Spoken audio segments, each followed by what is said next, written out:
Here we go once again with SFLm action with playoff stipulations on the line.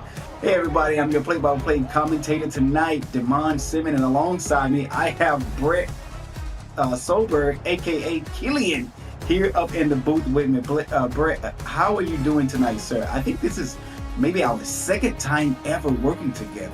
This will be our first. It's not been a lot of the top two wide receivers in SFL history joining together on the broadcast booth. But if I remember correctly, our last game was a pretty close one. So hopefully this one will be it for this game between Lexington and Bossier City. And like you said, playoff implications, especially for the Steamers. They need a win tonight, and then we are focusing on the other side, that Pittsburgh-Philly game. Pittsburgh needs to lose in order for Bossier City to get a win. So it's a big game for the Steamers, whereas Lexington, they're locked in the 3 seed. They need to get themselves momentum heading into the playoffs. As you stated, Bossier City is wanting Pittsburgh to lose that game. You best believe they're going to have their eyes on the scoreboard, at least for those who would be on the sidelines and not on the field. And here is the kick. And it's away from John Smith. Return from inside the end zone. Here is Lexington spin move out to the 28-yard line. And this is where Lexington will start their drive. Ethan Flowers, wide receiver, top of the charts in all stats here in the SFLm. Halfbacks are Deion James, fullback Kojiri Rivers. Wide receivers are, they got 3 of them, John Olette, CJ Parrish, and Alexander West. Tight ends Jimmy Went, Diango West, and tackle Landon Stone. Here is Flowers underneath the center. Looks like a 4-3 defense here. They come out in them. Is this base doubles there? And that's going to be a 2-yard pickup there for James. That looked to be a sort of empty, not an empty set, but it had one in the back, almost in a form of, almost like a diamonds kind of formation on the right side to get that first down, and they tossed it the other way to get 2 yards. Yeah, that was a base bunch defense there.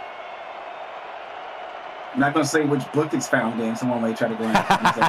But here's a receiver in motion heading to the top of the field here. I formation set. Here's another handoff here to the backup. He's tackled right at the line of scrimmage.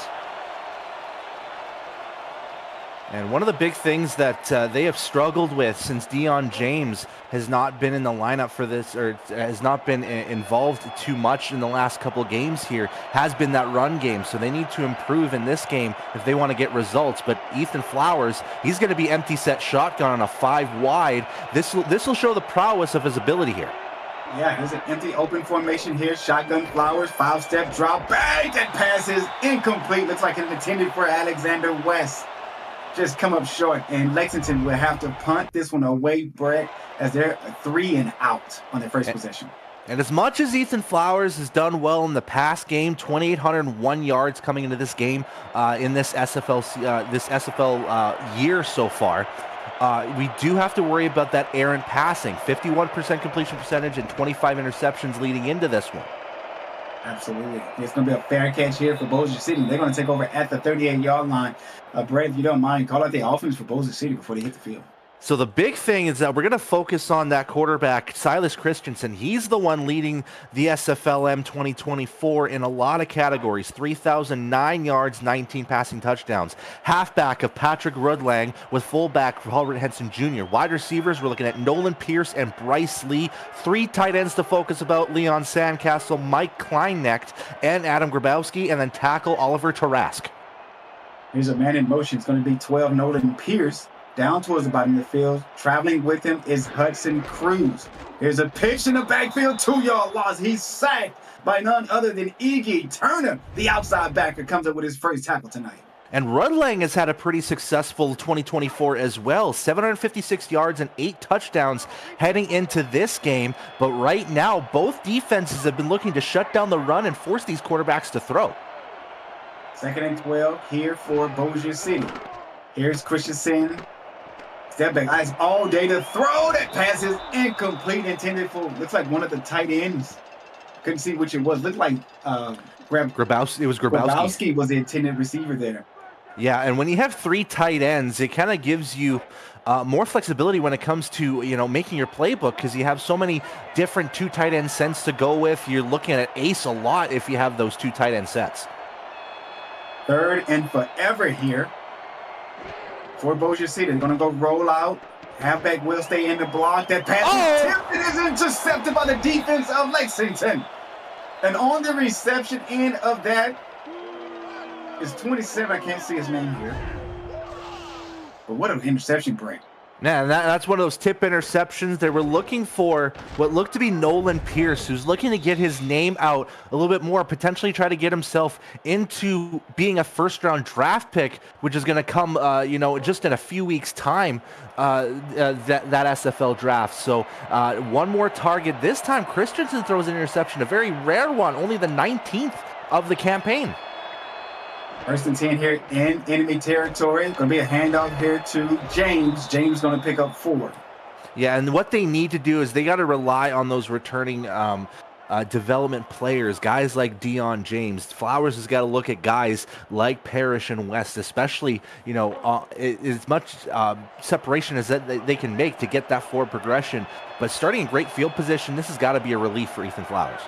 At the 37-yard line is Lexington. Handoff here to the halfback. The backup running back gets down to the 26, and that's going to be an 11-yard gain for the Miners. Yeah, and you got to love the space that the offensive line gave for Coleman to kind of stretch to the outside. He had that guard kind of stretch out to be that lead blocker for Coleman as well, which really helped out on that run. Coleman, the backup running back, with a great gain there to get Lexington the first down. 3-step drop here is Flowers right across the middle, intended for Parrish, and that's incomplete. Michaela Falker was there on the breakup. Yeah, and if you're looking at that defense, you have to, again, trusting on those dev players, especially with Foraker, and you're looking at inside linebacker Zach Benjamin as well. That's a big presence, both coming from the Bossier City side from the season 23 Steamers as well. Like ace twins here. Or ace trips, that is. That pass is into the end zone, broken up, intended for Alex West. I am so happy to see that Ethan Flowers is targeting Alex West so early in this game, because the last game that they had versus San Jose, he didn't target West until maybe, late in the second quarter or third quarter, should I say. Yeah, you've got to target your star players early and often. Get Parrish and West, kind of the share of the passing attempts. Get them like 5 targets before the first half ends. Absolutely. Here's Flowers again. Patting the ball, has all day to throw. Got a receiver. Oh, he tried to do a one-hand catch, as he saw DRSM and Brett Killian do on his big screen TV in his living room, but he came up short. Sometimes it's tougher to get those one-hand catches once you're out on the field. You got to get a little bit more stick-em on your hands, maybe wrap some extra tape on those gloves to make sure that you catch them. But unfortunately, not close enough for field goal range. They're going to punt this baby short. Yeah, they're going to have to punt it to the moon in order to have it in field of play, and it will. Like, it's going to take a bounce right at the 4, and Lexington knocks it out. Looks like right about the 3 or 2 yard line. Now, that was expertly done. Like you said, a moonshot punt over to the left side, or in this case, the right side, heading Bossier City's way, and they are going to mark it at the 5 yard line. So, Silas Christensen, you got a lot of work to run here. Absolutely. Here at the 5 yard line. We're going to go I-wing here. Pass to the halfback, Roulang, and he gets about 4 yards there on the carry. Yeah, and they got to trust on those linemen to get in front of Roulang if you're going to go with that toss play. Got to trust on your receivers as well to get proper blocking. Got a little bit of it, but not enough to make some noise, but they did get a little bit further in, just 4 yards. But this defense is like they're going to show blitz. There's a motion by the fullback. They're going to toss that way. The fullback goes in motion, but the fullback missed his block. They do pick up 2 yards on the carry. But, man, if the fullback hits that defender there, Alex, we're probably seeing this guy still running down the sideline. Yeah, and this is one of those things that those running backs need to know, that sometimes it's not a game of speed. You just have to slow things down, follow your blocks, and you'll get those extra yards. Now 3rd and 4 for Bossier City. They need to convert so they don't give Lexington good field position. 3rd and 4, as you just mentioned, there's a man in motion, one of the tight ends. Bossier City is in need of a first down here. Get out of this territory to get the reception that should give him forward progress, and on the reception is Bryce Lee. Yeah, and Bryce Lee, the shorter of the two SFLm players on focus here, 6'1", 224, should be more reliant on those close routes. And it was just a good throw from Christensen as well to Lee. 1st and 10 here. Slide is Christensen underneath the center here. They're going to bring Lee in motion. Toss, hitting the backfield, 2 yard. Would have leave a 1 yard loss. I think it should have been 2 though, Brett. Man, you see that linebacker from the outside just lead in ahead and give Logan Thompson enough opportunity to get that second tackle. That was the necessary part of that play from Lexington defense. Absolutely agree. 2nd and 11 here. So like an ace doubles, fullback in the backfield there. There's a dump off, shoestring catch there by Pierce, and Pierce picks up 6 yards. And we know about the Pierce family here, Damon. We know about the guys like Colin Pierce, and we know he comes from that kind of family of SFL names that we know of, especially with the Indy Ramblers of seasons old too. Here's Christensen, gets a little pressure. He has nowhere really to go besides backwards. Throws up a Hail Mary, and that is incomplete. And it is overthrown 4th and 5, and Bossier City will have to punt this one away. And Christensen was pretty lucky not to have that ball intercepted, because you see in that vicinity 2 Lexington defenders ready to catch that ball. I don't think they were quite prepared for that ball heading their way. So 4th down, and Lexington might have an opportunity to get really great field position out of this. Yeah, you're right. And that's why I stated that they really needed a 1st down there, because they're going to give great field position. Man, what a punt. My goodness. I wasn't expecting that to go all the way to inside the 30.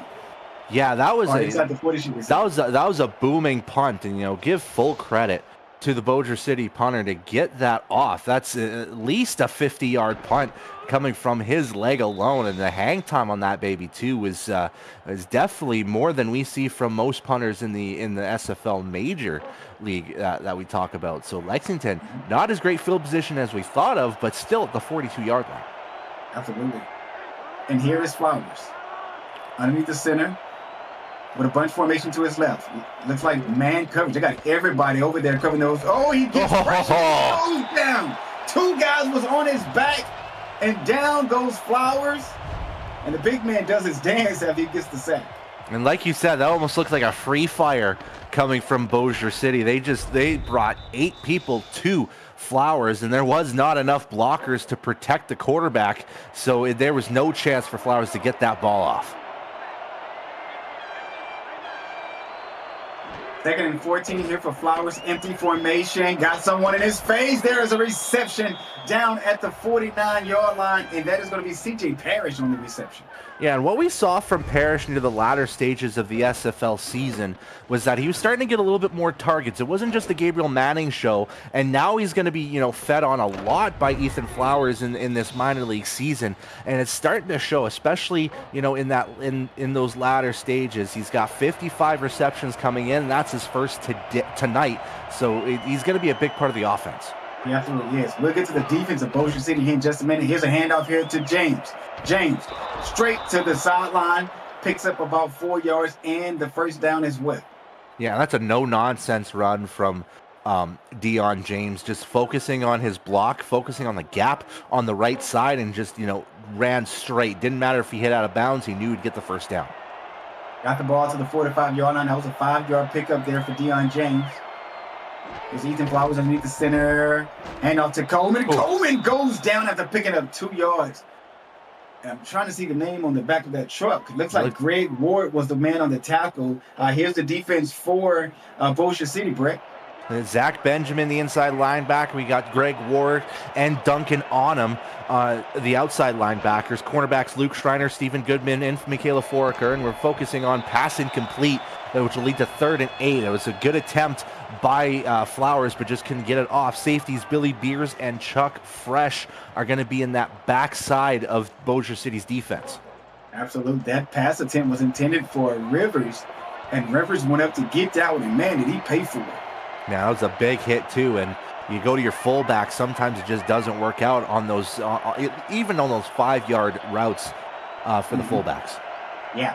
Here's a man in motion. Looks like Parrish coming down to the bottom side of the field, closer to us. And that pass is it's DJ Patterson. We just spoke of him down to the 10-yard line. Brett Killian, that is going to be a 35-yard pickup for Lexington.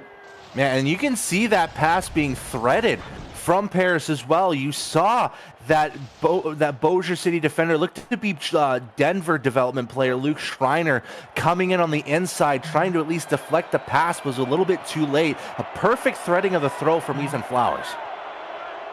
Instead of 35, it will be 33-yard gain on that passing catch from Flowers to Parrish.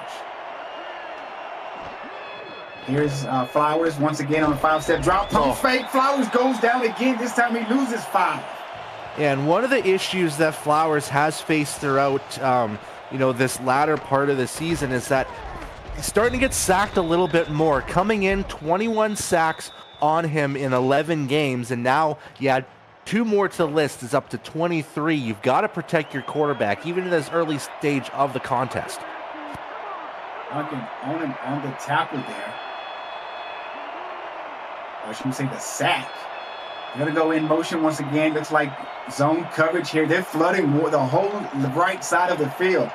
This could be dangerous for Bossier City, as there may be a lot of zone openings there. And just as I said, he almost had the catch, but it was broken up by none other than Zach Benjamin on that breakup there, man. They look to try to get that third receiver involved out of that 5-receiver set, and it just couldn't work out. They're going to go 5 wide again, but it's more balanced here on 3rd and 15.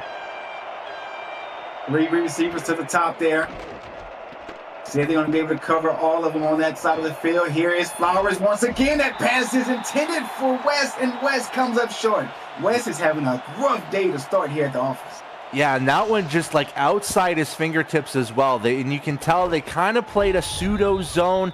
They had 2 defenders around, Schreiner again in the area, and that one, I think, it's just right off the tip of Alex West's fingers, and it just couldn't work out. They might be forced to kick this one from 32 yards out.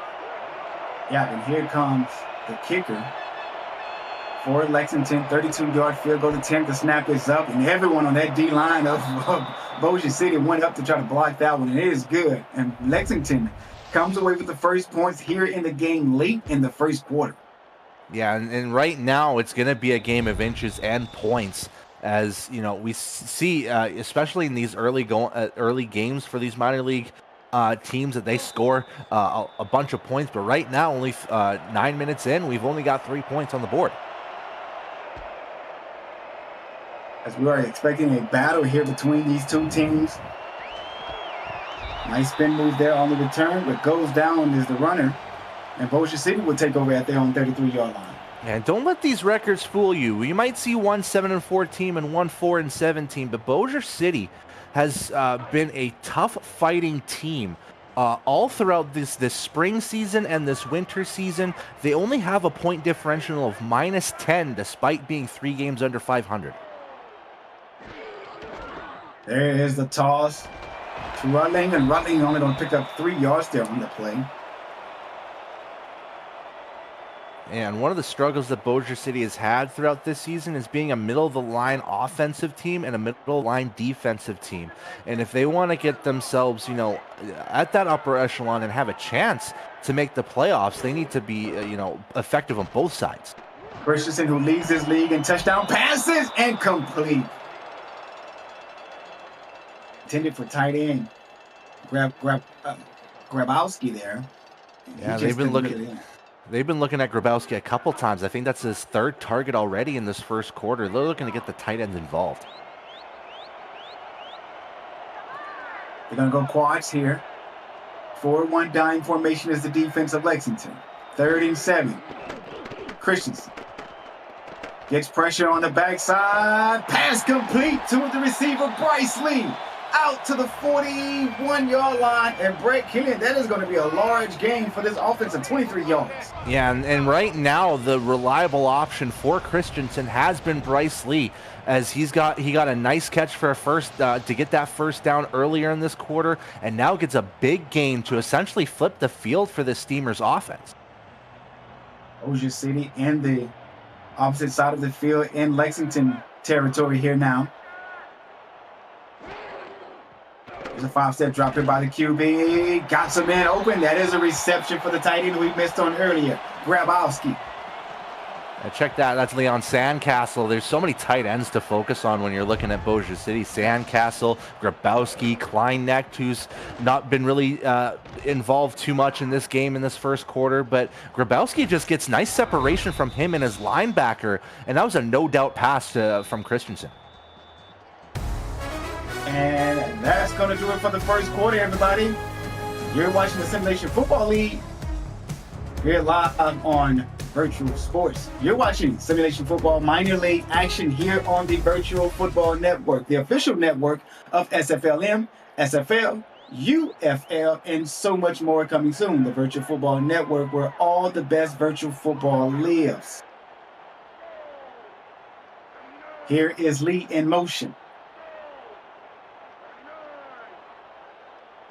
Flip the side of the field here. Christensen goes to the air once more, and he got Leon Sandcastle. And if I'm not mistaken, Leon Sandcastle was featured in a draft commercial some years back. Yeah, it feels like that's a familiar name from Leon Sandcastle. So I'm not sure if this was a draft name or if it was another segment of some sort and on another show, but it's a familiar name, and it should be a familiar name to all Arizona players as well, or Arizona fans out there too. Absolutely. I formation here. They go I, Joker's pair, and here's rolling. He gets into the end zone, and guess what, Brett Killian? He just crossed Hollywood Boulevard for the first time tonight. Man, and you could see the pass game was working so well for Bossier City that it kind of threw off the Lexington defense in this scenario. So they went with the run, and excuse me, it was Rudlang that had a lot of just a lack of pressure from the Lexington defensive line, just dove into the end zone, and there's 6 on the board for Bossier City. Here is the kicker with the extra point attempt. The kick is up, and it is good. That is John Smith on the extra point attempt. Here in the second quarter, Bossier City goes up 7-3. Lexington still in his theme.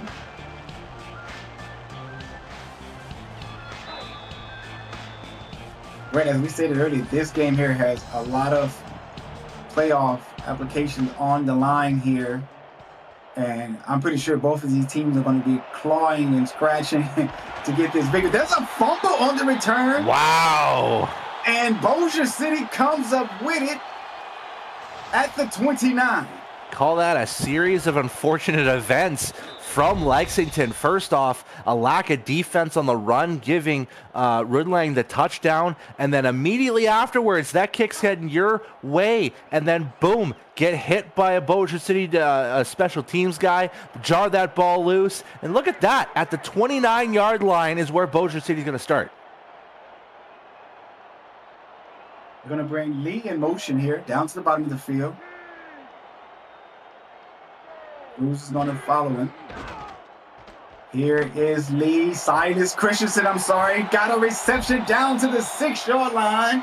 Is another tight end, Leon Sandcastle, as he came up big on the last drive. Yeah, 3 receptions. I think he's been part of the last 3 receptions in this game, all going to Sandcastle, and that one just seemed to be a post route from right to left, and it worked out perfectly again. Sandcastle finding that separation, kind of that sensitive open hole between the linebackers and the safeties, and another first and goal situation just like that from Bossier City.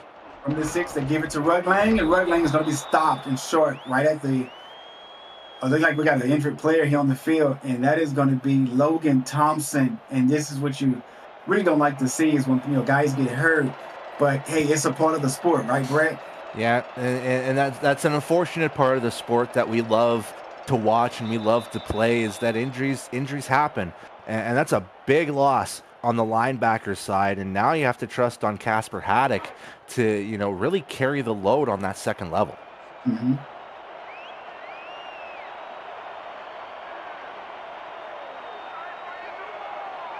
Joker's pair had the last formation that Bossier City scored a touchdown on the last drive. They're going to send Sandcastle in motion. The linebacker follows. Man coverage. Here's a handoff here to running. And Lexington recovers inside the end zone, and that will be a touchback, and Lexington takes over at the 20. Man, this has been a bizarre quarter here to start the second. And a perfect scenario for Lexington as well, as the fumble happened at around the 2-yard line, and that baby needed to bounce to the end zone so that Lexington didn't have to start deep inside their own territory. But a touchback is basically a huge sigh of relief, not only for that drive to result in 0 points, but for them to get the football back in at least more comfortable territory than before. 1st and 10 here for the Miners at their own 20. Here's Flowers. Flowers goes deep. Oh, what a jumping catch here by Jimmy Went. Yeah, and if you're gonna try to defeat the fire that is that Bossier City offense, you gotta beat it with fire as well. Fight fire with fire, and you go with your tight ends too. And that's a good start from Ethan Flowers, who has been up and down in this first quarter, but finds Jimmy Went on that sideline catch.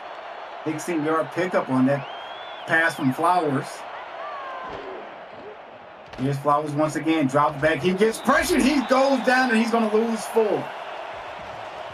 And again, we're talking about, protecting your quarterback. 3rd sack of the game already from this Bossier City defense, and you really have to be careful that Flowers doesn't get hurt in this process too, because even though he kind of wrapped around him, he still got to the front of him and had him go down shoulder first, and that's dangerous to your quarterback. You're absolutely right. The tackle like that, Brett, we normally see, broken or dislocated collarbones, in that particular type of instance. And here's Flowers once again, throws on that same arm. That pass is incomplete, intended for Went. We have a game update, so we're going to send it back to Cameron Irvine and the SFL headquarters. Cam, what you got for us? Thank you, Damon. Pittsburgh needs to lose for Bossier City, but that bobbled catch in the end zone not helping matters. Pittsburgh takes a 17-0 advantage, but Philly just scored 17-7 nearing the half. Back to you. Like that one's going to be a nail biter as well. Here's Flowers all day to throw. Got his man on that pass. It's incomplete, intended for John Ouellette.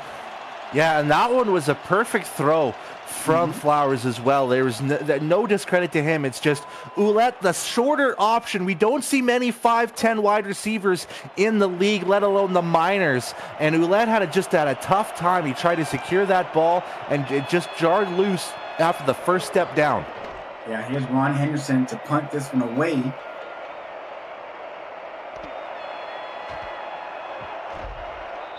And Bossier City is going to start at their own 38-yard line.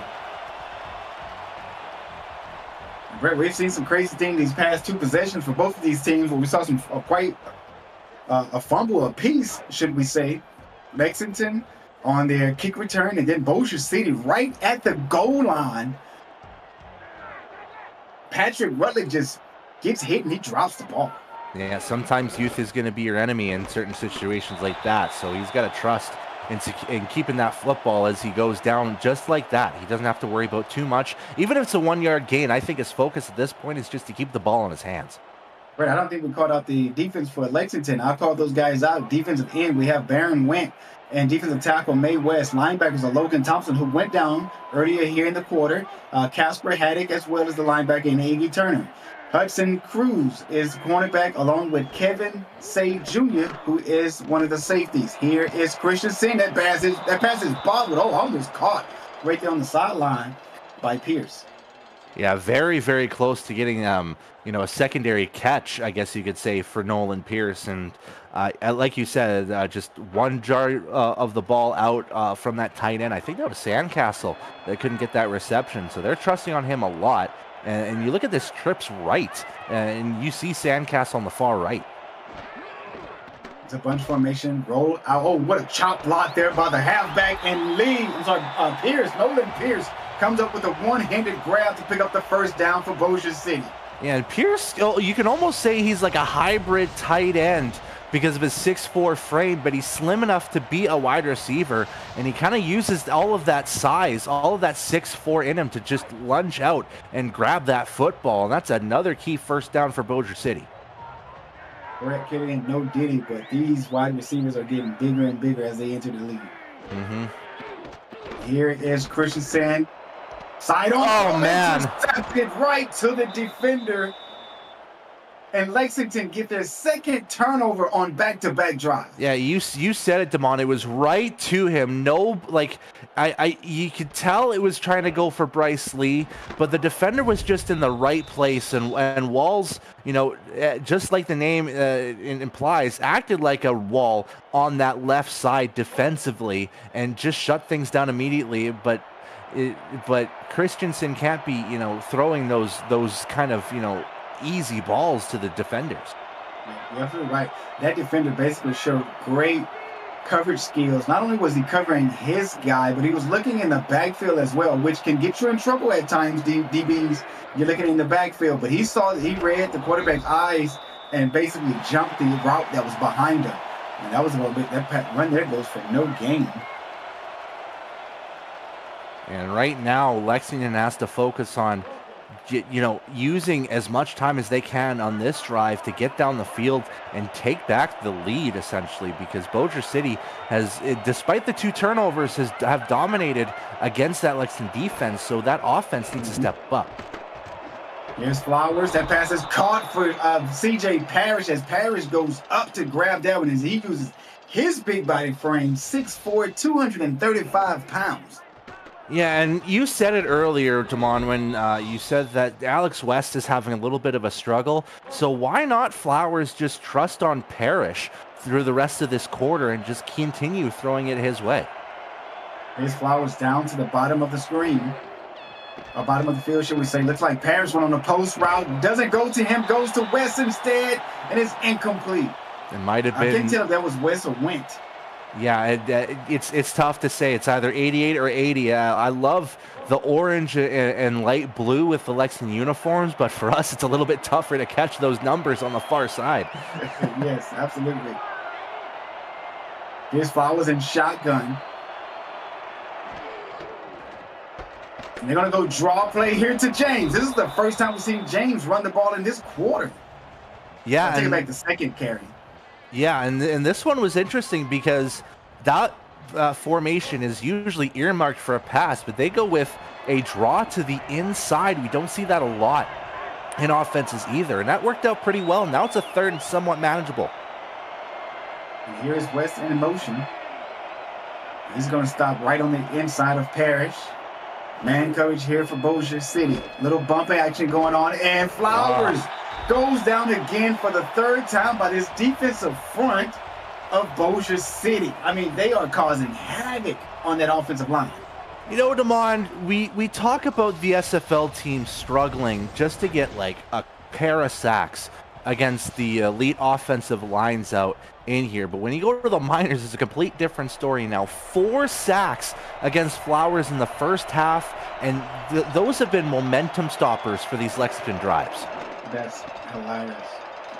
The way this team is getting so much pressure from the D-line, and the offensive line of Lexington just have no clue of how to stop it. It looks like Georgia versus Texas a few weeks ago. My goodness.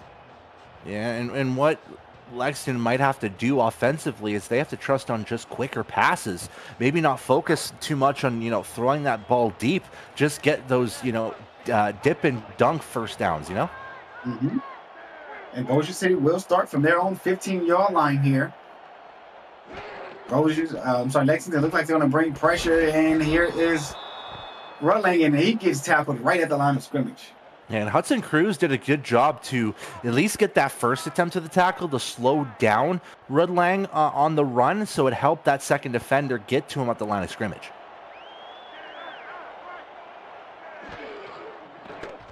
Off that drop here is Christensen. Overthrows.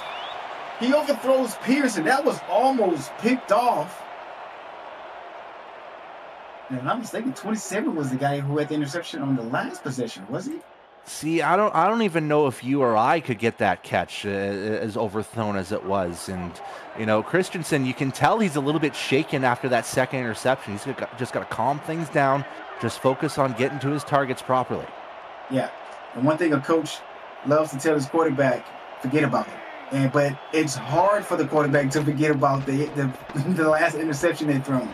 Here is Christensen. Iggy Turner comes away with that interception at the 39-yard line of Bossier City.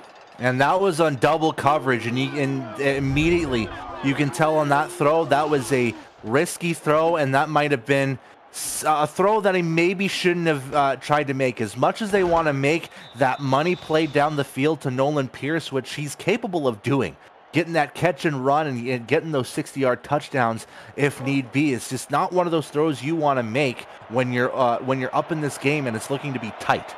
Mm-hmm. 1st and 10 here for Lexington at Bossier City's 39. Here's Flowers, got C.J. Parrish down to the 25. Yeah, and like I said, they just got to trust in Parrish through the rest of this second quarter, then, try to change things up in the locker room, because Alex West has been pretty much blanketed throughout this whole game. It's been really tough goings for West, but Parrish has been getting the open looks. 14-yard pickup there for Parrish on that reception. Gonna go single back here. 5-step drop. Flowers, pass incomplete, intended for the fullback Rivers. And it's very interesting that you're going to a much less experienced fullback on these routes, and especially when he's just not even as a true fullback like in this position here. He was more like a slot receiver in that last formation. Yeah. Here's Rivers in motion again. I would like to see them run the ball here on 2nd and 10. They do give the ball to James. Wide open up the middle of the field. James down to the 10-yard line. Man, that was just a perfect read from James, as you could see the gap opening right away. That the parting of the blue sea, I guess you could tell, of the Bossier City defenders. And that second level was nowhere to be seen as well, which helped James get the first down.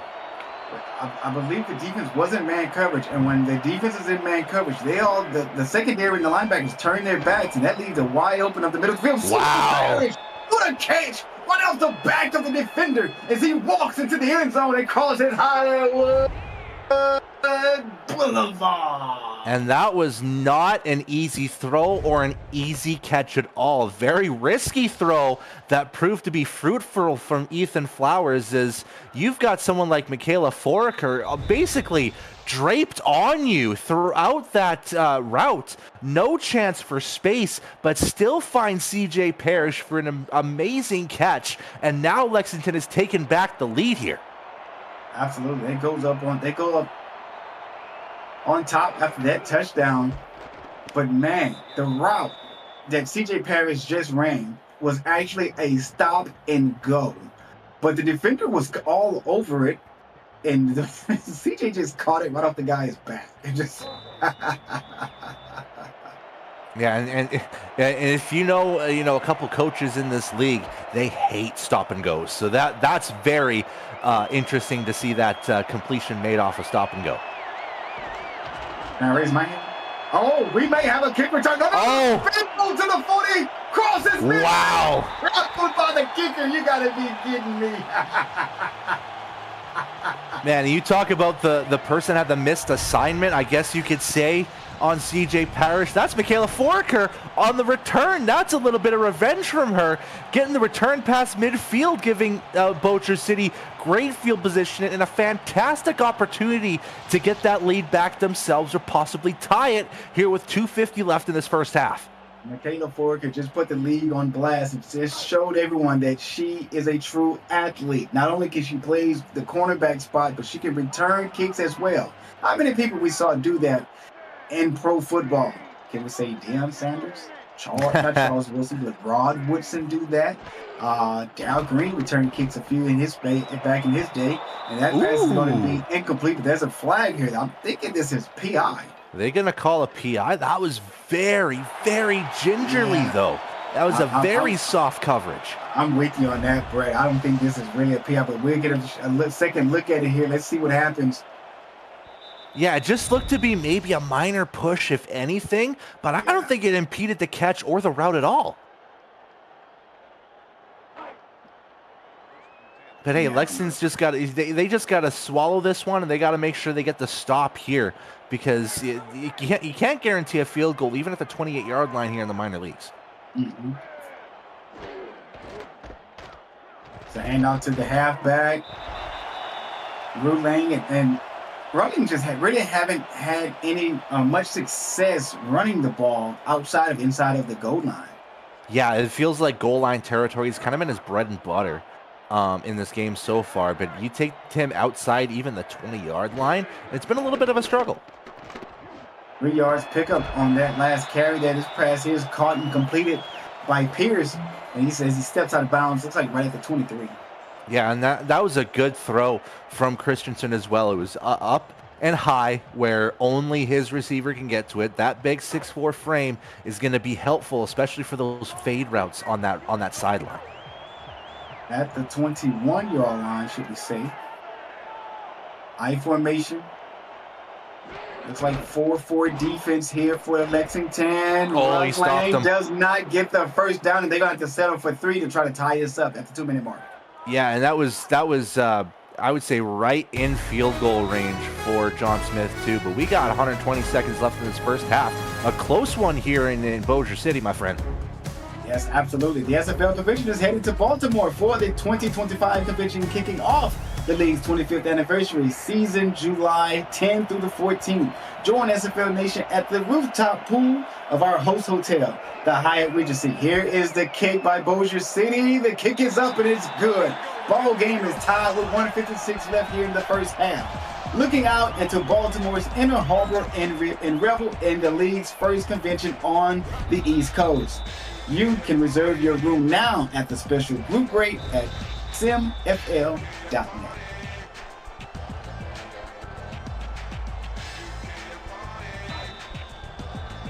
So Bossier City, Brett, gets points on that drive there. Basically ties this ball game up 10-10.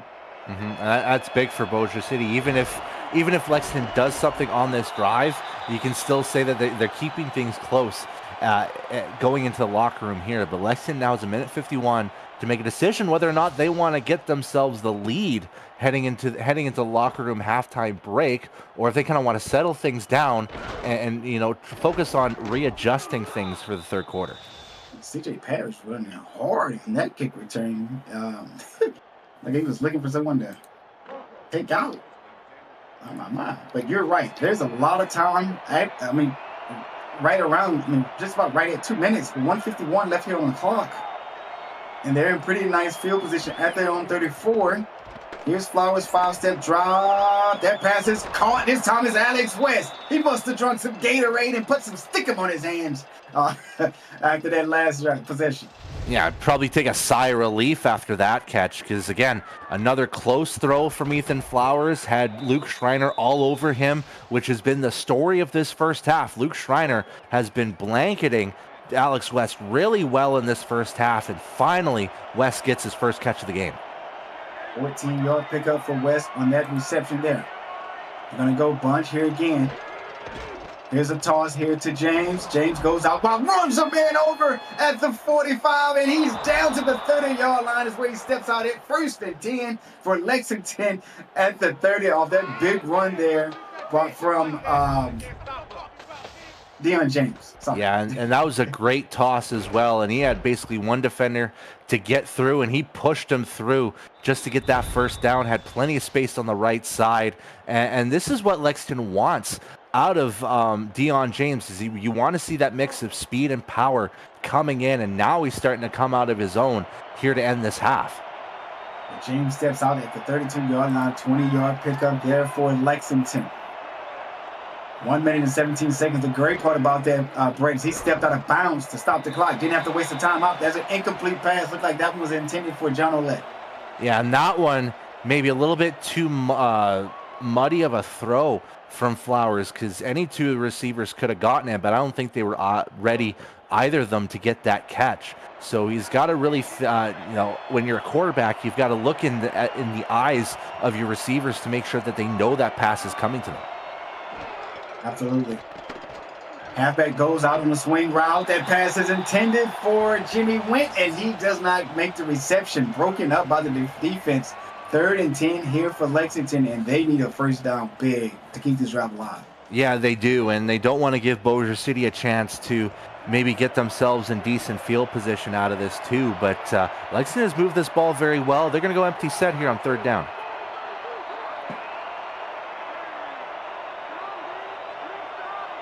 We're going to bring Olet in motion. Flood at the bottom of the field here. The creepy does get, Flowers got pressure, but man, did he get that ball out fast to give it to Jimmy Went, and that's the first down break, Killian. Yeah, and like I said, just quick throws, make sure that Ethan Flowers stays healthy and clean in that pocket, especially now that they're using their timeouts, and you can see up and down first half from Flowers, 8 of 21, but those 8 completions have been big for this Lexington offense.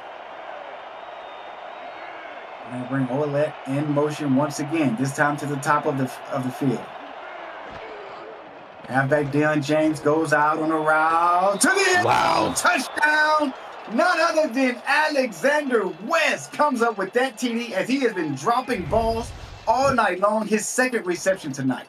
Man, and that was just breaking past, using his speed to break the coverage from Luke Schreiner to get to the end zone. Open look from Flowers as well. All the confidence in the world to get it to his man. And just like that, Lexington again retakes the lead. 3rd time they've had this lead in this game here, Demond. Absolutely. I mean, that was an outstanding pass from Flowers to West there. And I love the way how Flowers is keeping West involved in the ball game. Although West struggled in that first quarter and beginning of the 2nd quarter, he has come on strong here on the last 2 possessions for this ball club of Lexington. And you have to respect Ethan Flowers, basically going against, my thought process of just trusting on CJ Parrish in the first half and then getting to West in the second half. He said, you know what? We still need him, in these, crunch time stages, even in the second quarter. And he trusts in his receiver, and West pays it off with 2 big receptions here in this last 2 minutes. And I want to apologize to Alex West that I did not give him a Hollywood Boulevard. My apologies, Alex. I am so sorry. I got you next time, buddy. Here's Chris. Oh, I thought that was going to be intercepted. And Brett, wow. The defender got back there so fast, but the ball was tossed right underneath him instead of outside of him. Man, that could have been dangerous. You can almost say it was a slow snap as well from the center that almost caused the chain of events to motion through. But Bossier City can count their lucky stars. We got a positive gain out of this too. They still have to use a timeout. At the 40-yard line, 3 wide receivers here. They get pressure from the bottom of the field. That pass is caught. Wow. I want to say that was Grabkowski. Yeah, it was Grabowski. That was a big catch too. Again, using those big frames, and you want to have big frames, you go to your tight ends. How about 6'6", 250 from the Arizona product? That is a man, 6'6", 250. Wow. Grabowski is a big human. I should say that. Here's Christensen underneath the center on a 5-step drop back, right on the back foot. He throws a dime to Nolan Pierce, and they take their last and final timeout with 43 seconds left on the clock. Damon, I think it's safe to say these quarterbacks are not shy of throwing the football. That's attempt number 19 from Christensen here in the first half. And then I believe it's been 23 throws from Ethan Flowers in this first half as well, which you can safely say is more than Scar Patterson throws in 2 games. Was that a shot? My goodness, Brett. There's an incomplete pass there to Nolan Pierce. But, man, I mean, what can we say? Both of these quarterbacks lead this league in both passing yards and yards per game. And if I'm not mistaken, they're 1-2 in both of those categories, and they're also 1-2 in touchdowns, with Christensen with 19 and Flowers with 16 on the year. That pass is incomplete, 3rd and 10 here for Bossier City. And I think Flowers has 2 touchdowns now, so he's at 18 for the marker, and he's looking to threaten Christensen for the end of season final stats. So Christensen's got to, clean things up here, especially in the last 37 seconds, see if he can get a touchdown of his own, not only to tie the game, but to keep his league lead intact. Offset drop. That pass is almost intercepted, but he dropped it. Yeah, and that was another dangerous throw from Christensen, looking to get an out route, get that kind of sideline throw, but it doesn't end up working. Now it's going to be from 42 yards out, a little bit less guaranteed, but we are talking about John Smith, who has kicked a lot of good field goals for LA this past season. There's the snap, the hold, and it's good. I thought it was going to go wide right, but he managed to get that one to go right through the uprights. It might have been the wind that helped them a little bit there, just carry, because it was It kind of pushes it to the left a little bit there, but it looked like it was hitting wide right, man. Yeah, when you saw that initially, you're like, oh boy, this is going to go wide. And we've already seen a missed field goal from, I believe, the Philadelphia front earlier in this game. And we'll probably get an update on that pretty soon. But that's a close one, too. So both games so far on this block, Damon, super close. Here is CJ Parrish on the return out to the 36. Brett, would you say that it was the wind, or was it all of the fans on the right side of the stadium all blowing that kick? Yeah, you think they just used, their own like fan machines or something like that? Or they used their hands to kind of wave the ball away from one side, making them look like a section of fools while they're waving their hands to get it away? No, Brett, they put their hands over their mouth and they all said,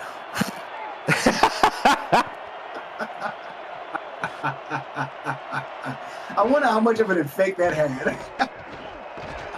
There's Flowers. How's that get caught? How did that? Oh my God! He's down the sideline. The 30, the 20. No way! To the 15-yard line. CJ Parrish may have just came up with the play of the year in both the SFL and SFLm. First off, that should have been a catch in the first place with how bobbled that ball was. Parrish gets his hands on the ball and then finds space on the sideline, beats a couple defenders, spins around more, and basically in field goal range is Lexington. Possibility to extend that lead. Here is James on the handoff. And Lexington is going to call their final timeout. Will we see a field goal here from the Miners? And maybe they ran the ball to the right side of the field because maybe their kicker loves kicking it from that hash mark. And again, not guaranteed from 35 yards out, so he's got to make sure that he lines this up right. And I'm pretty sure that all the fans on the left side will be blowing this kick towards the right. And that kick is up. It is good. Great job from the kicker there. But man, CJ Parrish with an outstanding catch and run to get Lexington in field goal position to come away with that field goal make there. And while there's 4 seconds left on this clock, and I am surprised at what we're about to see now. Yeah, it's been a crazy explosive second quarter, hasn't it, Damon? We saw this. It was 3-0 after one quarter, and then the points just exploded from here. Here is the athlete on the field. Forker down at the 34-yard line. That's the first half, Damon.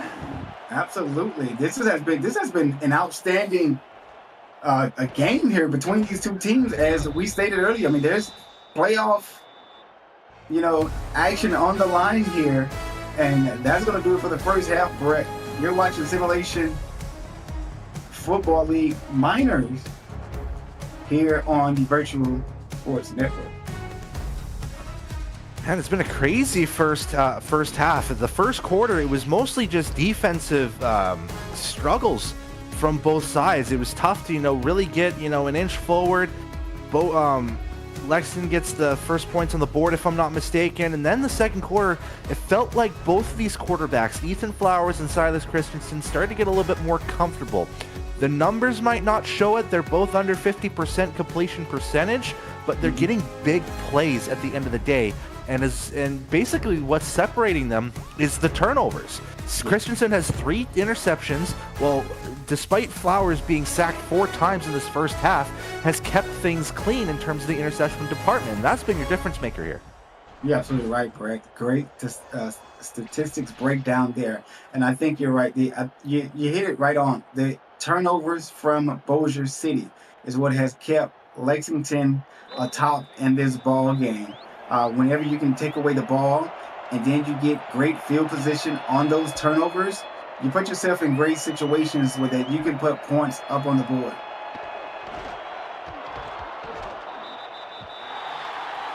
We're going to send it back to Cameron Irvine and SFL headquarters with a game break. Cam, take us away. Thank you, Demond. It was 17-0 Pittsburgh, but Brock Williams into the end zone finds a Dumas for the score, 24-21. The Riverhogs clinging to a 3-point lead with 8.5 to go. Bossier needs a Pittsburgh loss and a win tonight to stay alive. Back to you. Thank you, Cam, for that update. And man, speaking of Dumas, Brett, can I ask you a question? Do you have him on your draft board? Should be at least a top 10 draft pick at the very least. That's where I was going with it. That dude has been putting up numbers all season long, as we see a great catch here from Peters. And man, I'm pretty sure he's at the top of a lot of teams' draft board. I mean, he has an outstanding build, great size. He has a great overall in-game rating as well. I'm not going to get into that, but man, this dude has been putting on a show. Well, if I'm not mistaken, if I head to the J.W. Hartshorn draft here, Miranda Dumas is going to be 8th in the chart, projected to go to Charleston right now. And there's a run there by the backup halfback. 2nd and 3 there, 7-yard pickup by the backup. And there's Jared Dumas. Sorry, I was looking at Miranda, the cornerback for Philadelphia, but Jared is currently 13th, so they're projecting Charleston to get both Dumases from Philadelphia. And if somebody let that happen, we're going to have a war. Charleston can't have both of them. I'm sorry. And there's Rutling with the first down pickup there. The league cannot allow that to happen. No, and it would be fun to have both Dumases playing for a different team, but we're focusing on this game here. Bossier City looking to move forward. Yeah, and they're getting close to inside the 35, and they need to get this score so they can, keep pace with Lexington in this game. Yeah, you're right. Here's Pierce in motion. Cornerback looks like Cruz is going to travel with him. Christensen got a dot. Sandcastle once again, who has been the outstanding tight end for this group. I mean, him and Grabowski both have just been outstanding for this tight end group. And again, you think of, a 3 tight end roster, you've got to have at least one of your guys stand out. And you can see the stats, 71 yards on 4 receptions have been key catches and key movements for this Bossier City offense. Right at the 22-yard line. Here's Christensen on a rollout. There's Sandcastle again for the first down right at the 11. Yeah, and again, you look at the people that you got to rely when you're down in this game. You go to your tight ends, and you go to the one who's been getting you guaranteed yards. And Sandcastle has been well worth the docket, and then some of his namesake to get those catches. Going to place it right inside the 11-yard line. But man, did you see the hit that Silas Christensen took from Iggy Turner? Iggy came backside hit. Oh, nice block there by the halfback, but it's incomplete. Again, looking for Sandcastle, trying to use his 6'5" frame. He's the biggest out of the bunch here of the receivers at 262 pounds. But you've got to get that ball a little bit lower because, you can't jump 262 too far up. Single back ace formation here. They bring the house. Sandcastle picks up the first down. This may be close. This could be reviewable. Man, and look at the crossing route with those 2 Bossier City receivers as well. to get that open field. And when you have someone like Bryce Lee, who hasn't had a lot of love in this last 10 minutes of gameplay, you always got to be worried about him. So Lexington did a good job on that crossing route, but gave Sandcastle too much space. Yeah, that play there was 50Z tight end cross, and Christensen read it very, very well. They bring pressure again, dump off to the halfback, nowhere to go. Rutling just couldn't get outside. Yeah, and that one was just a lack of blocking help from the offensive line. If you're going to go with that swing pass, you've got to have protection up front, and there was just none there.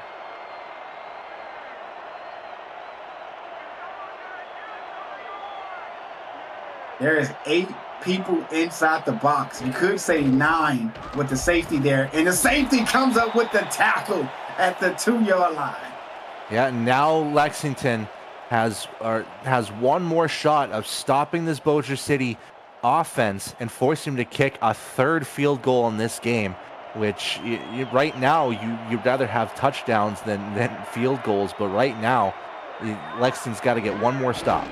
There's a toss outside. Oh, wow. He's hit the backfield. Iggy Turner comes up big again. An interception, a tackle for loss, and pressure on the QB all night long by Iggy Turner. Yeah, that'll be a game to remember for Iggy right now if Lexington prevails, basically to help Bossier City get eliminated from the playoffs and get themselves good momentum heading into the playoffs themselves. But it's going to be another field goal made here right down Main Street from John Smith, and another field goal for Bossier City here. Yeah, John Smith has been very busy tonight on the kickoff. As you said, that was his 3rd of the night, right? I mean, just extremely busy here. And again, if Bossier City had the opportunity, they would gladly trade those field goals for touchdowns, but they haven't been there for them tonight. Yeah, I think not being able to punch the ball inside of the 5-yard line has really been an issue for Bossier City tonight. Earlier in the first quarter, Patrick Rutling fumbled right at the 1-yard line, and Lexington recovered it inside of the end zone. Tonight, the last possession, Rutling was unable to get outside and get that touchdown to put Bossier City back into this ball game and tie it up, but Iggy Turner was right there for the TFL. Yeah, and the big key for Lexington in this drive now is to extend that lead. We haven't seen a lead bigger than 7 up to this point. It's a 4-point game here. They want to extend things, and for them, they definitely want to get this to double digits. And although Bossier City has been settling for field goals on their last 3 scores, they're still in this ball game, just down by 4 points. It's a one-score game here. Yeah, and it's been a lot of credit to the defense in stopping Lexington in key situations as well, forcing them to punt the football away. We've seen a fumble from Lexington's way from the special teams. It's just now that the offense needs to deliver. Key stop on that first down. Now they're spread on second. Great work on the tackle on that last play, and man, what a defensive play here by Luke Schreiner on that pass deflection. And again, Schreiner basically on task to cover Alex West, and West had that great drive near the end of that first half, if you remember, Demond, and now he's got Schreiner's thinking to himself, I got to make sure Alex West gets no more catches or else we might be in trouble. Absolutely. Here's Flowers once again. That pass is tipped it again by Bossier City. It was good work from the linebacking core. You saw the initial tip from Zach Benjamin to cause that pass to be errantly thrown and incomplete, and it was a perfect 3-and-out for Bossier City. Now they're going to get the football back with a 4-point deficit. Hey, isn't Schreiner, isn't that the name of a beer? I couldn't tell you since I don't drink, so. Well, I don't drink beer either, but I thought I heard the name before. But here's that athletic individual I've been talking about all night, and Michaela Foraker. And when I say athlete, everyone on the field is an athlete, right? But you have some players who play, let's say, high school football, and they basically play every position that their team needs them to play, and those are just basically just pure athletic individuals. Seeing those 2 spin moves on that kick return by Michaela Foraker, she is known as an athlete for me for the rest of her career here in the SFL. Here's Christensen. That pass is hit. Icky Turner right in the back, and Icky Turner turns around just in time. He may have another interception.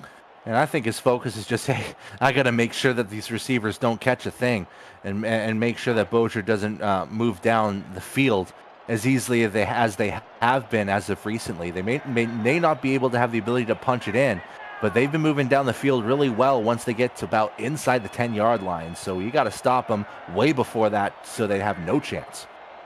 Yeah, Bossier City at their own 48-yard line. Here's Christensen. I think he got a man wide open, and he does. It's Sandcastle once again. Sandcastle has been on that corner route all night long, and he has been a beauty.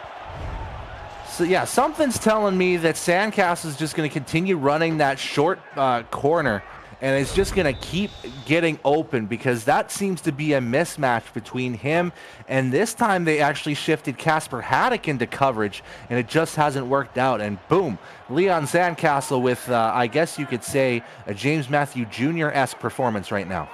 13-yard pickup for Sandcastle there on that play. Sandcastle comes in motion to the bottom of the screen. Looks like a 3-2 defense. Or is this a 3-3? Whatever it is, it didn't work versus this offense there because that is a nice run right up the middle by Henson Jr. And if I'm not, that is his first carry of the night, Brett. And he's not had a lot of carries with Bossier City so far this season. It's only been 19 carries coming into this game. They've been using him more as a blocking option, which isn't a bad thing, but Henson has been doing work in Minnesota recently. Yeah, he picks up 9.5 there, and then Rutling just say, Damon, shut your mouth. I'm picking up yardage on this carry right here. Again, you go with the guy that's kind of led your way, and you can tell definitely the struggle's been there. 29 yards on 15 carries, but sometimes there's been flashes of brilliance coming from Rutling. Yeah, 7 yards pickup there for the halfback on that carry there. Here's Christensen looking for Pearson. No, incomplete.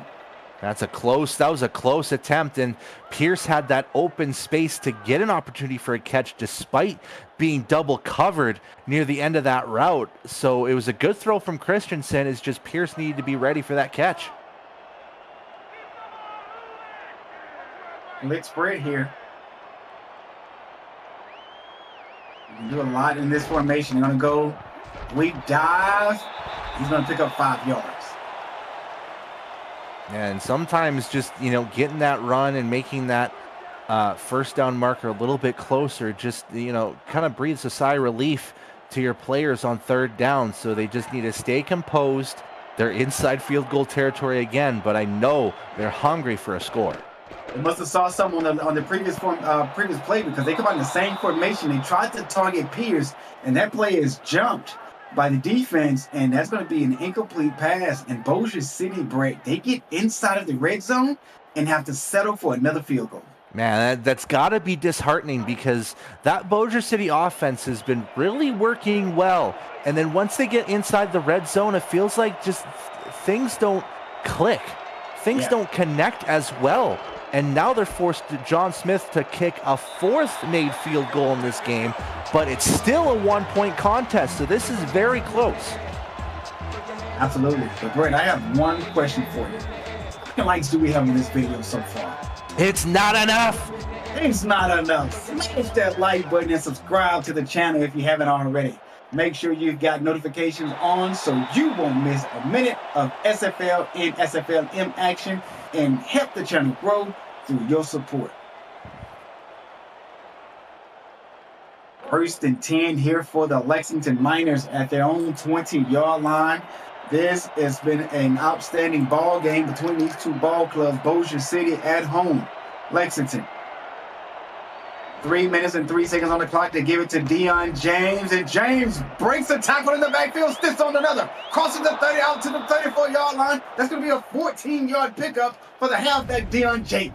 Man, I got to give credit to Deion James because he has really stepped things up since the first quarter where he had a couple touches and just couldn't get anywhere.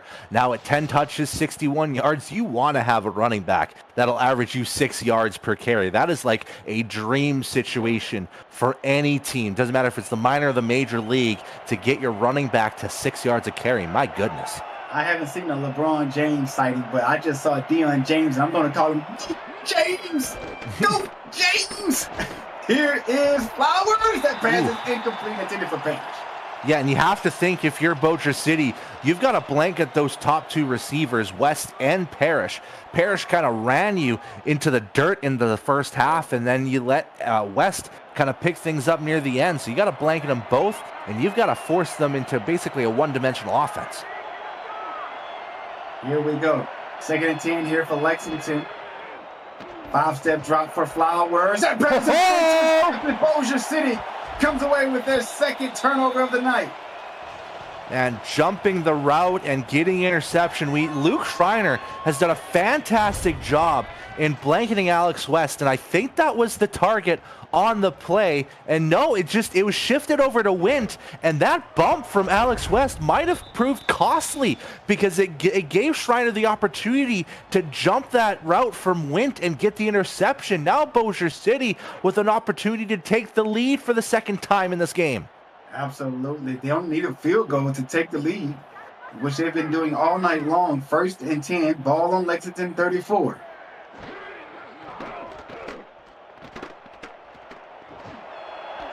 That pass is caught down to the 19-yard line by Pierce. 15-yard pickup there. Open space for Pierce as well. Again, just a mistiming of the route being jumped this time, looked like for the Lexington defender, and that's what caused him to be a little bit behind Pierce on the play. Hudson Cruz, a little bit newer on the scene, starting things off, but when you have a guy like Nolan Pierce, you've got to stay on him. Referee gave him forward progress. They're going to see that he's down at the 17-yard line here. Here's pressure by Lexington. That pass is deflected away. It looked to be right to Pierce again, but he got hit right as the ball was heading his way, so no chance for him to get that completion. And now, Damon, we've got to talk about a situation where, again, Bossier City inside the red zone. They got to figure something out to move that ball forward. They absolutely do, Brett. You're absolutely correct about that. 2nd and 10 here. Can Bossier City get into the end zone? Lexington has been playing great defense in the red zone. You want to talk about a bend but don't break defense? Lexington has been that all night long. Allowing Bossier City to have whatever they want between the 20s. Oh, There's good route. Nolan Pierce, he breaks the tackle. Wow. He takes the lead with that touchdown. Put him up 25-20 off his high boulevard. My goodness, you talk about a great route. Again, you see those crossing patterns, this time from both Lee and Pierce. So this is when Pierce shifted, motioned to the same side as Bryce Lee as well. So that was intended to be a route, double post routes from both these guys, but one ended up being a corner route headed Pierce's way. Great job to shed the tackle, and now Bossier City has the lead in this game.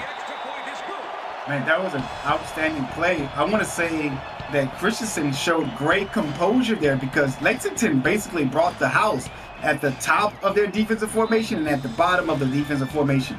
And man, did Christensen get that ball off just in time to Pierce to break a tackle and basically climb his claw and scratch his way into the end zone there.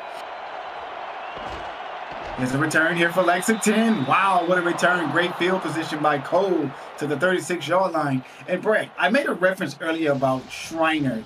Is that a beer? Well, I just looked it up. There's a Shiner beer. Ah.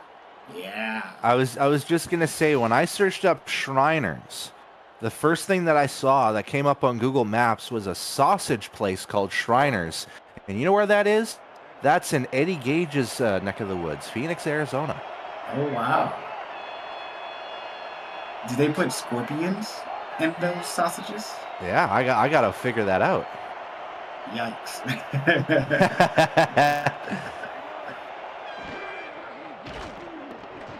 And there's a pass and Lexington come right back. Alexander West crosses midfield to pick up that first down. Yeah, and man, you want to talk about, coming back hard, you go to your reliable receivers. Alex West getting himself open. again, when you have those receivers so close to each other, it makes the secondary guess where they're going to go, and you've got to guess right first, or else those receivers are going to be open. So Lexington, again, going with that trips, this time to the left. Yes. And they put a man in motion. The tight end, he goes down to the bottom of the field. Here's a rollout. Oh, that could have been dangerous. That could have been dangerous on both ends. Very dangerous. Wow. Lexington comes away with the break on that one.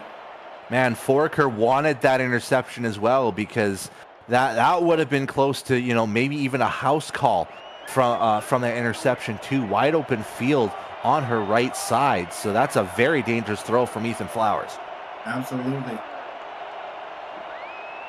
Deion James in the backfield. 5-step drop here by Flowers. Pass caught by West down to the 33-yard line. Like a gain of 16.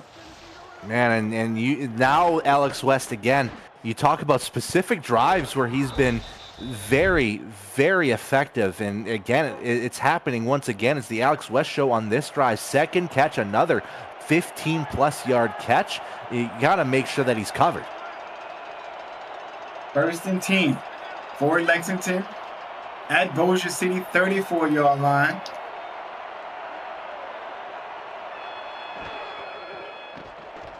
Here's the drop back by the QB, Flowers. Oh, that was a dangerous pass intended for tight end Jimmy Wynn. Foraker all over it. Yeah, and that one was a very low throw to Wint as well. So it's maybe a slip of his hands. I'm not sure from Ethan Flowers, but not a throw you want to make to your tight end, like right below the belt line. That's something you just can't do to your tight end. 2nd and 10 here now. Pressure come by Bossier City. There's West once again. And West is down to looks like the 16-yard line. Man, that was an interesting throw. That was actually in a route where Schreiner kind of beat West to the spot, but both West and Flowers kind of decide simultaneously, like through telekinesis, that they're going to kind of slow things down a little bit so that Schreiner overruns that route and then leads to West being open. 19-yard pickup for Alexander West down to the 15-yard line. Here's a toss by Deion James. He has been outstanding here in red zone. James breaks tackles. Oh! And crosses the goal line. Hollywood Boulevard. I'm putting a stamp on it. That's Deion James. Absolutely. James. Absolutely put a stamp on that, Dion. You talk about, great pressure from this Bossier City defense. And it looked like Dion wasn't going to get more than maybe a couple yards out of it. But he just finds a way to, again, use that mixture of speed, finesse, agility to get to the sidelines, stay on that sidelines, don't push himself out of bounds, get to the end zone. And with this kick, Lexington retakes the lead for the 4th time in this game. My goodness. The lead changes is really getting to me in this ball game because it's really exciting. And I'm a person who loves offensive ball games when it comes to the American football sport. And Eddie would hate you right now because he would prefer like a 7-3 game. But we got ourselves 27-26 at the end of the 3rd. I love to watch shootouts. I hate to be in them. Say that. And Bossier City will take over at their own 25-yard line. Let's see how the Steamers do on this drive. And not to bring things down even more for Bossier City, but it has gone final in Pittsburgh. The Riverhogs have pulled the upset, 31-21 over Philadelphia, and they have now clinched the 6th and final seed to the playoffs, which means Bossier City is officially eliminated from playoff competition. And Bossier City said, you know what? We don't care. We're going to show that we're still here fighting. We're going to throw it to Sandcastle all night long because Lexington has not come up with a game plan for it. Yeah, and again, Leon Sandcastle keep things open. It's definitely a mismatch between him and any linebacker that covers him. And, that might be time for, Sir Iggy to maybe cover him now. Absolutely. Sandcastle is leading this team in receptions. 15-yard pickup on that last play to Sandcastle. Here's Christensen, side on throw. Sandcastle again. I'm starting to like this guy. Man, and that's a guy that you really want to focus on, moving forward. He doesn't have an SFL team returning to him. I believe he's actually a free agent up at this point. So there could be some potential suitors that, may need another tight end on their team. Leon might be the guy. Did you say free agent? Well, he didn't have a team in season 23. Oh, too late. I just messaged him. All right, there we go. That shuts that down. Here's Christensen again. Guess who? Let me hit the send button on that message. Yeah. Hey, this is Damon Simeon. I just noticed you catch your 8th catch in this final game for Bossier City. You want to play for Houston? That's exactly the DM that I'm seeing. I see through Damon Simeon's laptop, his mobile phone right now. He's recruiting. He's going to actively recruit this man. This man that has 151 against this tough Lexington defense. Try to get him as another tight end option for the Houston Headhunters. Here is Christensen, and he goes Guess to who? Sandcastle again. Guess who? It's Leon. It's the 4th straight reception his way, and I don't think they're going to stop because he just continues going his way. And look at that, 300-yard game for Silas Christensen. How many 300-yard games have we had in the major leagues? Man, not much, not many. Not enough. Just like the likes on this live stream here, not enough. Absolutely, and there is Rutland with that carry there, nowhere to go. But I'm sorry, he picks up the first down there. Well, here we are once again. Sandcastle said, "Let me get my stock up." Yeah. Here's the backup halfback. He picks up 2 yards. Iggy Tournament has just been all over the field, and let's keep an eye on Lexington here as they have basically been shut down tonight. They have basically been playing shutdown defense here in the red zone. Bossier City picks up their 2nd touchdown of the night on their last possession inside the red zone. Prior to that, they settled for 3 field goals. Yeah, and right now, Iggy Turner, another top 10 prospect we're talking about right now. So he's been having a fantastic game. There is Christensen with the pass to the halfback who was lined up out wide. How often do you see that? Yeah, you don't see that a lot. I think we saw that near the end of the season with some teams trying to experiment with the playbook, and I wouldn't be too surprised if we see that moving forward here, Damon, because there's an opportunity to even get first downs with your running backs out in the formation. There's a trips down to the bottom of the field. Christensen has all day to throw it. Wow. By Bryce Lee. We haven't seen a sighting from him since the first quarter. And the momentum shifts once again. If we had the Rick meter, Demond, that thing would be going into overdrive, going from one side to the next, to the other side, back and forth. 7th lead change of the game, Damon, and Bossier City has struck things. They've struck gold here in the second half. Now have themselves a 5-point lead, potentially 6 with the extra point. Wow, the Rick meter will be smoking in this ball game here. Unfortunately, we could not get a over and under from Jack's data on this ball game. I would have loved to see what the over and under would have been, and I think they probably crushed it by now. Yeah, I'm pretty sure it would have been something like 42.5 or something like that. These teams have just exploded that by a wide margin. Now, Lexington, are you going to respond back? Lexington said, watch us. And here comes C.J. Parrish on the return. Big boy bullying his way down to the 36. All 6'4", 235 of them. Yeah, now Silas essentially said on that last pass completion, your move, Flowers, and now Ethan Flowers has got to respond in kind to that touchdown pass from Silas Christensen. What is Lexington going to bring in this drive to get this lead back? You know the type of accuracy you have to throw the ball to a receiver who's moving in the back of the end zone like that? It's tough. Ethan Flowers, who has been playing absolutely lights out tonight as well. And that man there, Deion James, I've been seeing so many nicknames for him in the chat. I've seen Chain James. I've seen end zone James. I have called him Goat James. He's not a goat yet, but I love the ring of it. He's playing like one tonight, though. Here's he is. He is. And Coleman picks up the first down by bullying his way to the line to gain.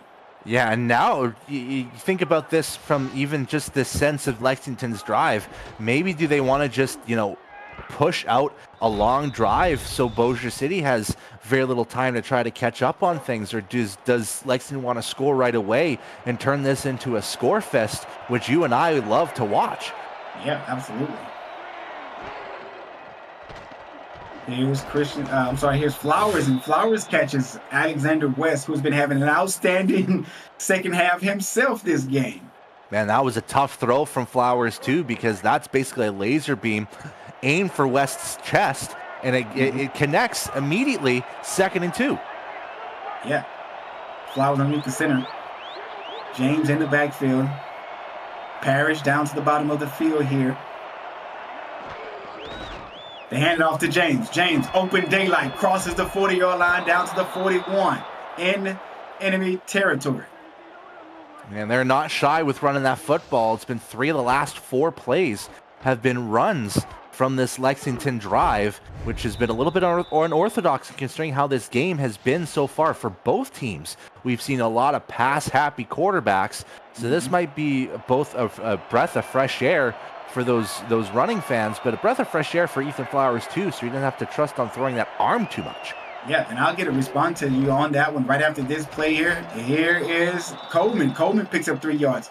It's over 5 minutes left in the game, Brett. If you're the offensive team and you know that you can run the ball on this Bossier City defense, keep the ball in the hands of your halfback, run the ball. Also, you're burning the clock as well as you're methodically moving down the field. If you can get a score here, take the lead, and then put pressure on the offense of Bossier City with less time on the clock. And there goes James, and he goes nowhere. And now this might be a situation, 3rd and 6 now coming up for Lexington, where they have to throw this football now. And right now, I'm looking at Alex West. He's close. He's basically like a pseudo tight end over on that left side. I wouldn't be too surprised if he's matched up with a mismatched linebacker. Here's Flowers, got a man crossing the middle of the field, throws an out route to West, picks up the first down. I'm liking what I'm seeing from this Lexington offense. They're not moving the ball expeditiously down the field. They're taking their time, moving slow, burning clock. Guess what? West stays in bounds. Guess what the clock is doing? Tick, tick, tick, tick, tick, tick, tick, tick, tick, tick, tick, tick, tick, tick, tick, tick. But Lexington has to get into end zone on this drive. Yeah, and they've essentially burned 2 minutes over the last 5 plays as well. So Lexington is just, doing their methodical way of getting down the field. There's a handoff here to James once again. James tries to stiff arm, picks up 1 yard there. Yeah, and Ward was there to bring him down. Yeah, Bossier City's just got to be ready for this slow style now coming from Lexington. We've seen that quick fire minor offense, throughout the most of this game. So now Bossier City's got to be ready that things are going to slow down a little bit more, and they're going to start running the football until they have to pass it on 3rd down. 2nd and 9, and Flowers goes on a rollout. That pass is incomplete. And they're going to get a PI here. That looks like contact was made before the ball even got to the receiver. Yeah, that one might be a little bit more obvious than the last time. So give Lexington a free first down. We'll check on the replay. And yeah, that's Greg Ward. Yeah, a little bit more push to the back than the last PI call. That one a little bit more obvious. So Lexington will gladly take that, get themselves inside the 15-yard line. Yeah, absolutely. You're right. Right inside the 15. And Brett, Lexington has been money in the red zone all night long. They have been putting this game on the back of Deion James when they get into the red zone situations. This time it's Flowers. Whoa! CJ Parrish once again comes up big for Lexington, and this man is carrying the team. It's like when Lexington saw themselves in the red zone, we said, you know what? We're aiming for the jugular on this play. And CJ Parrish is the guy you go to because he's been red hot all game. And once again, the crossing routes between the wide receiver and the tight end. This time Wint goes inside on the cross, and it just pays off because now your secondary has to guess where that ball's going. It goes Parrish's way. He's been on fire all night. And get this. Let's see if this extra point is good. And it will. Lead change number 8. That is hilarious. We have had that many league changes, but guess what, Brett? Lexington left too much time on the clock for Bossier City. Your time is now to get your voice on the call. We are looking for passionate SFL participants to join our broadcast team for SFL Season 24. Please visit simfl.net/broadcasting. And here's a return here by Bossier City down to the 36-yard lines where they start this drive. For more details on how you can get involved and be one of the biggest difference makers in the future of SFL action. You know, after talking with him at the Around the SFL podcast a few weeks back, I think Robert Henson would be a great voice to add to our broadcast booth, don't you think? I absolutely agree with you, man. There's so many people that has the talent to do this, but are afraid to do so because of the way how they may dislike the sound of their own voice to them, but have such great voice to others when they speak. Mm-hmm. There's a pass there intended to Pierce, and unfortunately, Pierce was not able to come down with that one. Now, do you think, Damon, on this drive, Bossier City's just going to continue slinging the rock like they have over the last couple drives and just, kind of eliminate Rudlang from any of the run game here? I think Bossier City has to keep it in the air because they haven't been much successful on the ground in that aspect of the offense. So here's Christensen to the air. He goes. Pierce down to the 31-yard line. He's at 34. My goodness, what a throw. Man, you talk about flipping the field in one play. Nolan Pierce has had, surprising speed in this game. And there you see the result of it. 8 catches for 128 yards. I could even dream of having that this past season with Vancouver. So Nolan Pierce is having a game to remember in this final contest of the SFLm regular season. Yeah, 27-yard pickup for Bossier City on that last play. And here's Rutland, and he gets 7 yards. That's probably his best carry of the night.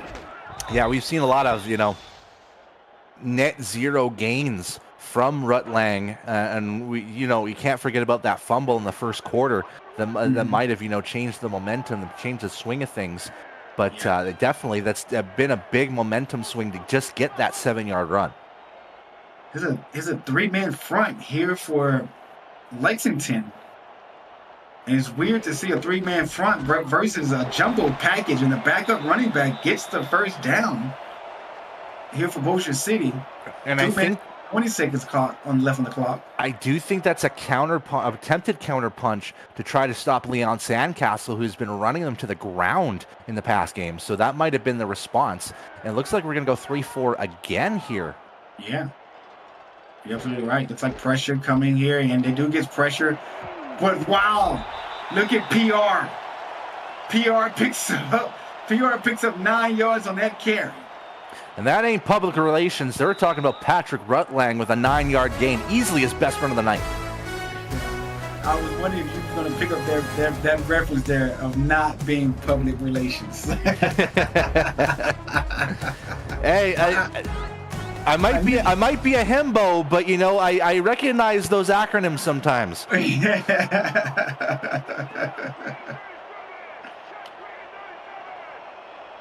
Christensen has been magic. And let's give it the drive to this man as he is doing an outstanding job. That is the 3rd first down picked up by Rutland on this drive. And you have to say, this has kind of come out of nowhere because we talked about Rudlang. He did have the opening touchdown for Bossier City early on, but he's been quiet since. And now he's picked things up in the most opportune of moments. There's pressure by this defense of Lexington that tried to go to Sandcastle in the end zone, but is broken up by this Lexington defense. Now, here's the question that you got to think from a Lexington standpoint. Do you just let Lexington or let Bossier City score so that you have as much time on the clock to get it back, or do you wait for the stop and potentially have to get down the field with much less time? That is a great question here. I think I would play defense solidly here and basically try to force him to kick a field goal, but not to draw so much time off of the clock. There's a touchdown sighting there, and that is going to be Bryce Lee. And this is his first touchdown of the night. It was a second. It was a second because he got the last touchdown too. So Silas Christensen, let's just talk about him for a second. We had 3 interceptions from Christensen in the first half. He's responded with 3 passing touchdowns in the second half. He has turned things around in the completion department, and Bossier City is going for 2 here to get this 7-point advantage. Yes, they're tired of playing around with this ball club here, and they're going to go nowhere. That's going to stay a 5-point ball game here now. 1:25 left on the clock, as we have seen Lexington move down the field very expeditiously in this game, and they can put up points pretty quick. Yeah, and if you're Bossier City, you got to be ready for those deep passes, especially to CJ Parrish. That's who I'm trying to blanket and let's drive. Absolutely. He's a dangerous man here on the return game as well. Breaks that tackle. Oh, if it was not for 50, he was gone.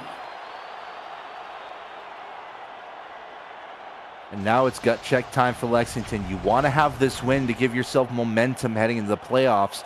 Bossier City at this point playing for pride. They want to end this game, end their season with a victory. But with 1:20 left to go, which team is going to have that X factor, that slight edge with this last minute 20? Here's Lexington on their own 29-yard line.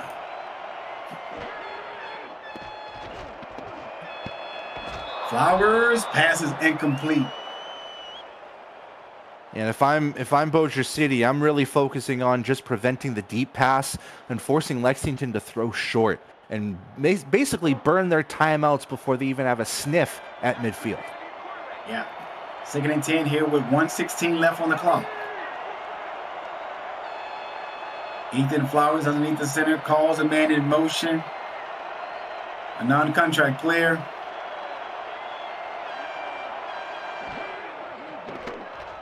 .416 is the defense. Pass incomplete. 3rd and 10. Great defense by Bossier City. They blanket every receiver on the field. Yeah, and that was a little bit of an overthrow from Flowers as well. Is the pressure getting to Ethan Flowers at this late stage of the game? 3rd and 10. They come out empty formation here. I can only imagine how fast the heartbeat is beating for these players. All 22 of them that's on the field. Here's Ethan Flowers. Can he produce some magic? And he does. CJ Parrish comes up with a big catch, probably the biggest catch of the game. Yeah, and they had to burn their first timeout. Not a bad one, though, because it's a 12-yard pickup, and they still have 1:07 seconds left to go. CJ Parrish has been a stud tonight. I'm pretty sure that the organization that picked up CJ in free agency is extremely happy about what they're seeing tonight.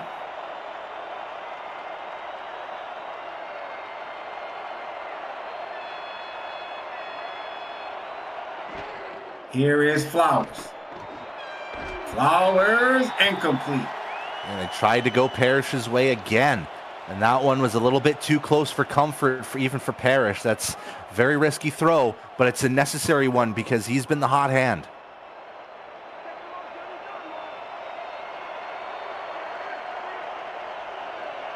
Second and 10 here. That incomplete does stop the clock in favor of Lexington. It brings a little pressure. CJ crosses the 30, the 20. He got 2 men to beat when he gets out of bounds right at the 9-yard line, looks like. But man, even though he didn't get the touchdown, how much pressure is off the shoulders of that Lexington offense? Now they have about a minute and just 9 yards to get to the end zone. They're a little bit more comfortable, but they haven't dialed the ticket. 203 yards. My goodness, CJ Parrish. I wonder what team picked him up in free agency. I wonder what team that was too. Here is Coleman. Coleman down to the 5-yard line. And they're not using their timeout. They're going to burn some clock, at least in this play. They're going to see what they can pull on 2nd and goal here.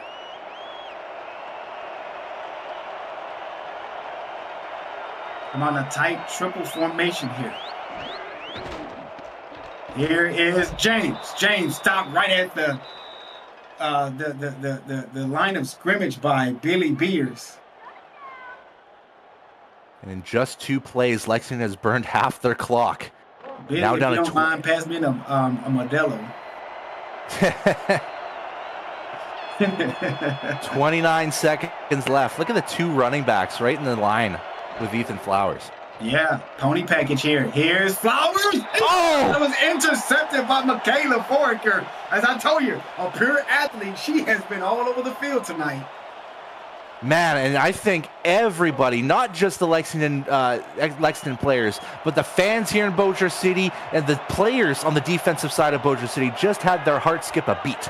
25 seconds. They go empty shotgun formation here. What is Lexington going to do? This is the ball game here, Damon. You're right.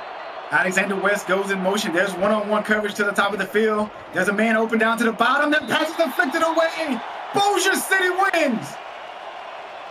Man, oh man, oh man. We haven't called Stephen Goodman name all night, but he comes up with the play of the game here. Pass deflected away with the right hand. Man, and was it the right decision from Lexington to go 4 receivers in shotgun at the 4-yard line on 4th and goal? That'll be the question that Lexington will have for at least the rest of the night, if not up until the playoffs on Sunday. You're absolutely right. That play there hurt that drive, but I want to go back to the run where James didn't get anywhere on that run there. They had to burn a timeout and to stop the clock. And look at here. We got Rutling. Wow, what a big run there. That absolutely sealed the deal at this point. But you make a great point, because Deion James, they tried to get that stretch run and they got no gain out of it. Do you think that completely eliminated them from thinking of going run again? I'm going to nail it here. Although Lexington does have 1 timeout remaining, and they will burn it. Oh, no, they're not going to burn. They're not going to use it. It looks like they're conceding at this point. It wouldn't make a difference if they use it, So yeah, that's true. That's very true. And let's talk about it, partner. Lexington jumped up big on Bossier City when we talked about it earlier in the game, where that Bossier City settled for 3 field goals in a row. Mm-hmm. And man, did they put together a game plan at halftime to come out in this second half and catch this team by surprise. Look at the score. Look at the score. The box score there. Yep. Double-digit scores in 3 quarters for Bossier City. Only 1 double-digit score for Lexington in the quarter. Yeah, and you got to give a lot of credit to Bossier City really turning things around. Basically spearheaded by Silas Christensen, who really, kept things maintained. I believe he ends with a 22 of 42 stat line. 25 of 44. So he really picked things up in that second half and really spearheaded things to get Bossier City back on track, get a big win. But now for Lexington, they got to focus on the Riverhogs of Pittsburgh coming in Sunday, 8 Eastern. And then following up that, ladies and gentlemen, is going to be San Jose traveling to Philadelphia. Those are going to be your wild card matchups in this SFLm playoff campaign. Those are definitely games you cannot miss, because those are going to be, your future talents, your depth players that are going to have big moments coming into season 24, and then potential first-round draftees from all 4 teams coming up too. Mm-hmm. Yeah, you're absolutely right. It's good. The playoffs here in this minor league is going to be something to see. I am most definitely looking forward to it, my brother. And that's going to do it, everybody, here in Bossier City, as they come away with a great victory here tonight. Outside of not making the playoffs, they basically showed that they are a team to be reckoned with here in the minors league. Hey everyone, I'm your play-by-play commentator tonight, Damon Simeon, and alongside me is my main man, Brett Killian. Brett, say goodbye to the people. Hey everybody, it's time for us to go. We'll see y'all on Sunday in the wild card. Bidoo! See you when we see you. Peace.